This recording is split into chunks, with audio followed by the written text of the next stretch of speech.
how to disable or turn off screensaver on Samsung Galaxy phone. So if you're using a Samsung device and your Samsung phone often show a screensaver while charging, so this could be color and it could be photo frame, it could be photos, then this video is going to walk you through how you can easily disable this. So if at the end of this you found this often informative, please don't forget to like and then subscribe. Now the first one to do is go ahead and open the settings app on your Samsung. On the settings page, scroll down and click on display. Scroll down the display page gently and then until you get to screensaver.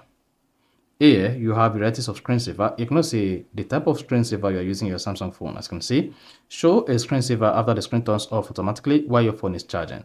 So if your screen goes off after the timeout, then your screensaver will start displaying automatically. Then if you click on preview, you're gonna see how your screensaver is gonna look on your Samsung Galaxy phone. You see that? So this could be an image of your choice and it could be a generated image on the Samsung Galaxy device, just like this. Then hit the back button. To turn off or disable the screensaver, just call me and click on none. Once you selected none, you'll not be able to preview anything because you've selected nothing as your screensaver. Then you can now hit the back button. So that is basically how to turn off or disable screensaver on Samsung Galaxy phone.